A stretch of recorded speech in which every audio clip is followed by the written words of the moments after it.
Bien-aimés, nous voyons dans Marc au chapitre 14, le verset 22. Pendant le repas, Jésus prit du pain et après avoir remercié Dieu, il les rompit et donna à ses disciples. Il leur dit, prenez ceci, c'est mon corps. Il prit ensuite une coupe de vin et après avoir remercié Dieu, il leur donna et ils en burent tous et Jésus leur dit, ceci est mon sang, le sang qui garantit l'alliance de Dieu qui est versé pour une multitude de gens. Jésus est venu donner sa vie comme rançon pour le salut de plusieurs. Il est le chemin, la vérité et la vie. Dieu a tant aimé le monde qu'il a envoyé son Fils unique afin que quiconque croit en lui ne périsse point mais qu'il ait la vie éternelle. En effet, Dieu n'a pas envoyé son Fils pour que le monde soit jugé par lui, mais pour que le monde soit sauvé par lui. En effet, or la vie éternelle, c'est qu'il te connaisse toi, le véritable Dieu, et celui que tu as envoyé, Jésus-Christ.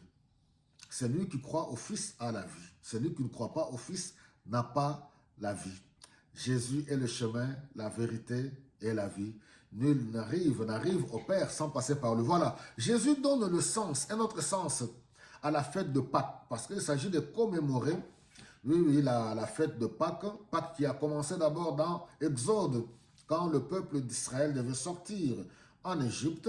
Et là, ici, Jésus-Christ, il leur explique, voici, je donne mon corps, celui qui mange ma chair, celui qui boit mon sang.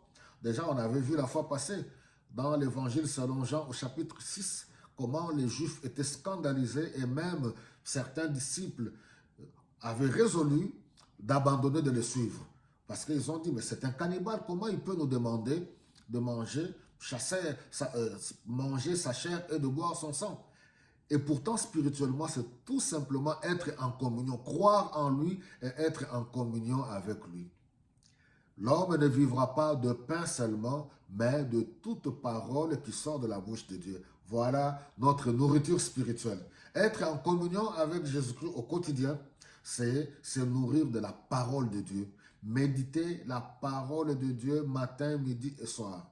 Heureux l'homme qui ne marche pas selon les conseils des méchants, qui ne s'assied pas en compagnie des moqueurs, qui ne s'arrête pas sous la voie des pécheurs, mais qui trouve son plaisir dans la loi de l'Éternel, qui la médite jour et nuit. Il est comme un arbre planté près d'un courant d'eau dont le feuillage ne se flétrit point, qui donne son fruit en sa saison. La parole faite chair, la parole de Dieu. Demeurons dans la communion avec le Seigneur Jésus-Christ. Pour certaines communautés, la Sainte Seine, le repas du Seigneur, ils les prennent, elles les prennent tous les dimanches. Je parle de communauté. Les autres, une fois par mois. Les autres, ça dépend. On peut en prendre, ce n'est que symbolique. Ce n'est que de manière symbolique qu'on le prend. Mais le Seigneur Jésus-Christ, être en communion avec lui, c'est avec la parole.